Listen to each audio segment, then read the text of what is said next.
Hello my dear green fingers! Sa video na ito, ibabahagi ko sa inyo kung gaano kadali mag-germinate ng Carissa carandas seeds. Ang Carissa carandas or caronda ay itinuturing na superfood dahil sa medicinal benefits na taglay ng mga bunga at mga dahon nito.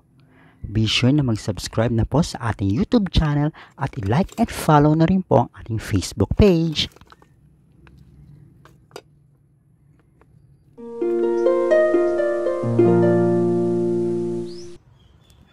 Welcome back po!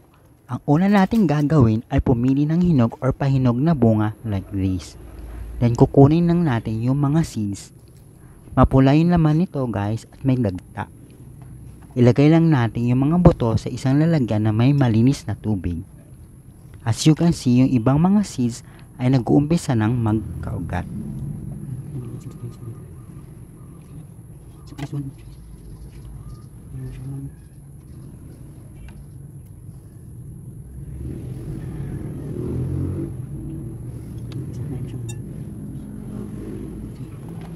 Then hugasan lang natin yung mga seeds.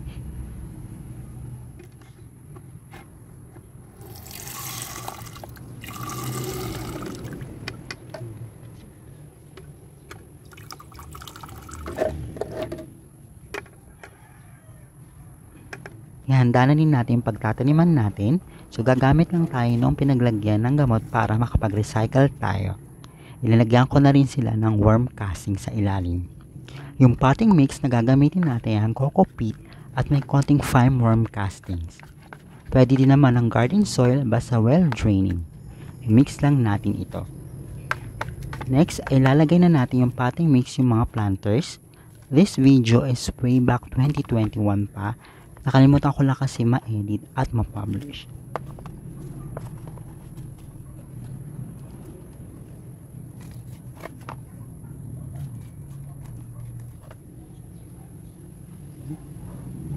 So anyway, ito na yung mga seeds at itinanim na natin sila. Tig-dalawa ilalagay natin para kahit hindi mag-germinate yung isa, meron pang ibang pwedeng tumubo.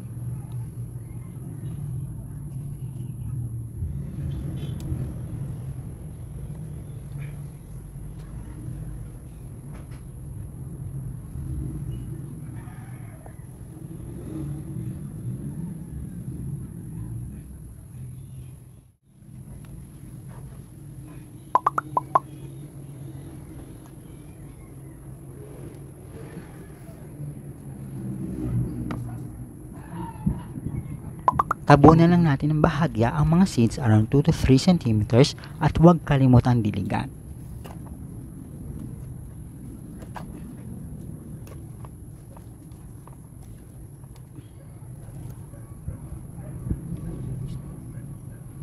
Ilagay natin sila sa loob ng plastic bag yung mga planters para mas mataas ang germination rate at dahil magsisilbi itong greenhouse. Ilagay natin ito sa bright indirect light at hindi nauulanan.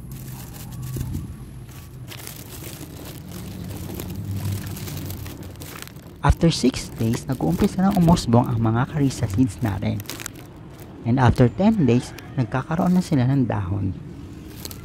Almost lahat ng mga seeds na tinanim natin ay nag-germinate. Bahagya na din lumilitaw yung mga dahon nila. Kailangan moist ang soil pero huwag i-overwater para hindi malusaw ang ating mga seedlings. After 1 month, ganito na sila kalaki. And after 5 weeks, nadagdagan ulit yung laki nila. Yung iba hindi nag-germinate dahil sa fungal infection. Nag-start na din lumabas yung kanilang true set of leaves. Pwede natin lagyan ng fine worm castings ulit for additional nutrients. Natural fertilizers ang mga ito kaya hindi nakakasama sa ating mga seedlings.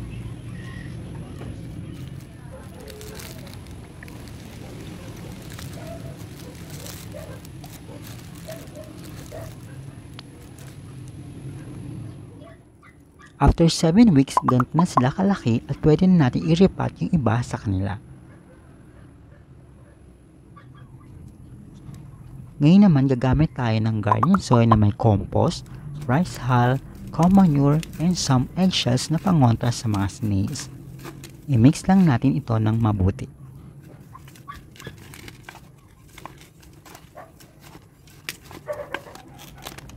So ito po yung mga planters na gagamitin natin. Mas malaki to sa unang pinagtamnan natin. Maglalagay din tayo ulit ng worm castings.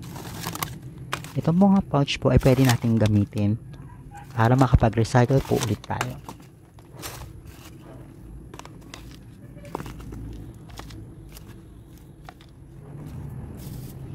Maglagay lang tayo ng banana peel para sa additional nutrients at bilang pataba. So yung mother plant po pala ay nabili ko siya way back 2018, then itinanim ko siya sa ground, and after 3 years ay nag-umpisa na siyang mamunga. Wow!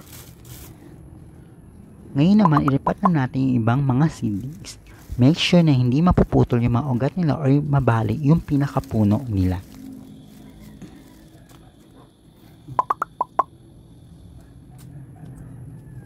Fun fact po, ang Carissa carandas o Bengal currant ay nagmula sa bansang India at ang mga bunga nito ay mayaman sa vitamin C, iron, calcium at sinasabi nagpapababa ng blood sugar level. Tinagurian din po itong superfood dahil mataas ito sa antioxidants at sinasabing kumukontra sa cancer at heart diseases. Pinagkakamalan po itong cranberries or goji berries, pero gayunpaman, hindi pa rin matatawaran ang medicinal benefits na taglay sa mga dahon at prutas ito. Dito po sa ating bansa ay ginagawa itong pambakod dahil matinig ang mga sanga nito. Ito po ay isang uri ng shrub at kailangan mayroon itong support para mas madaling lumago ang mga sanga nito.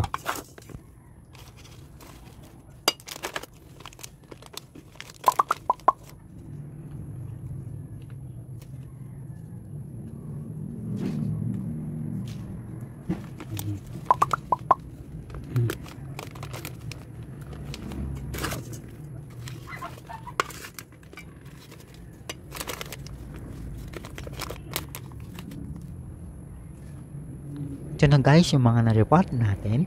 Pwede na natin sila ilagay muna sa morning sunlight or sa bright indirect light para hindi masunog yung mga dahon nila. Didiligan lang natin sila once nag-start na matuyo yung mga potting mix nila.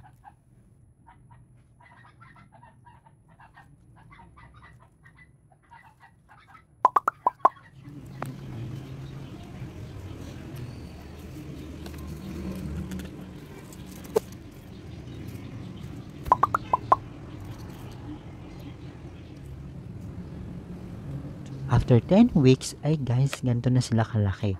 Gusto nila ang morning sunlight.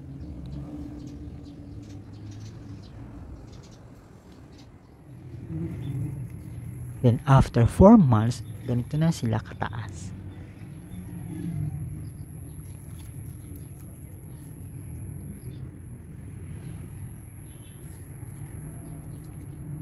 Finally, after 11 months, ay lumaki na sila at nagkaroon na ng mga tinig. Nairipat ko na rin ulit yung ibang mga seedlings. Oh my gosh! Ito po pala yung mother plant guys at may mga bunga siya. I hope nagustuhan nyo po itong video at may natutunan kayo. Thank you so much for watching. Please subscribe na po sa ating YouTube channel for more useful content about plants, gardening, and food. Paki-like and follow na din po ang ating Facebook page. Stay safe and stay healthy, my dear green fingers. See you in our next episode po.